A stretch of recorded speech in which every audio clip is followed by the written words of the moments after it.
ବାଂଲାଦେଶରେ ଶେଖ୍ ହାସିନା ସରକାର ଗାଦିଚ୍ୟୁତ ହେବା ପରେ ବି ହିଂସା ଥମିବାର ନାଁ ଧରୁନାହିଁ।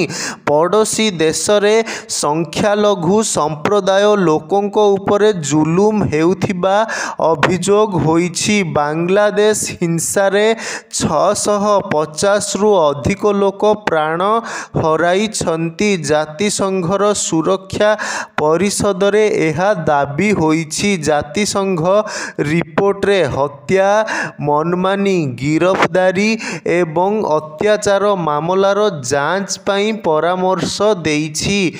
ୟୁଏନ୍ ରିପୋର୍ଟ ମୁତାବକ ବାଂଲାଦେଶ ହିଂସାରେ ଜୁଲାଇ 16ରୁ ଅଗଷ୍ଟ 4 ତାରିଖ ମଧ୍ୟରେ 400 ଲୋକଙ୍କ ମୃତ୍ୟୁ ହୋଇଛି। ସେହିପରି ଅଗଷ୍ଟ 5ରୁ 6 ତାରିଖ ମଧ୍ୟରେ ସର୍ବାଧିକ ଲୋକଙ୍କ ହତ୍ୟା ହୋଇଛି। 2 ଦିନ ଭିତରେ ପ୍ରାୟ 250 ଲୋକ ପ୍ରାଣ ହରାଇଥିବା ରିପୋର୍ଟରେ ଦାବି ହୋଇଛି, ଯାହାଫଳରେ ପୂର୍ବତନ ପ୍ରଧାନମନ୍ତ୍ରୀ ଶେଖ୍ ହାସିନାଙ୍କୁ ଇସ୍ତଫା ଦେବାକୁ ପଡ଼ିବା ସହିତ ଦେଶ ଛାଡ଼ିବାକୁ ପଡ଼ିଛି। ୟୁଏନ୍ ରିପୋର୍ଟ ଅନୁଯାୟୀ ଜୁଲାଇ 16 ତାରିଖରୁ ଅଗଷ୍ଟ 11 ତାରିଖ ମଧ୍ୟରେ ଚାକିରି ସଂରକ୍ଷଣକୁ ନେଇ ବାଂଲାଦେଶରେ ବିକ୍ଷୋଭ ପ୍ରଦର୍ଶନ ହୋଇଥିଲା। ପରେ ଏହା ହିଂସାର ରୂପ ଧାରଣ କରିଥିଲା।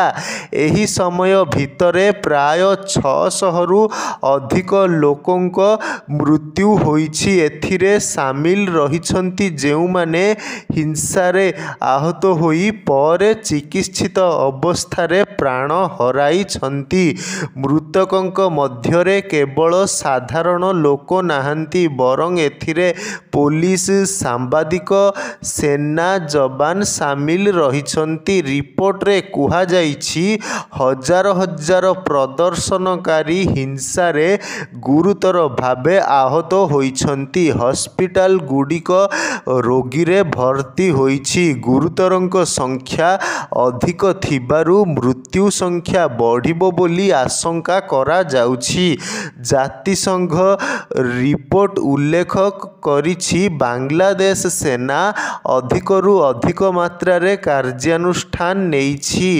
ସଂଖ୍ୟାଲଘୁଙ୍କ ଉପରେ ଆକ୍ରମଣ ହୋଇଥିବା ରିପୋର୍ଟରେ ଦାବି ହୋଇଛି।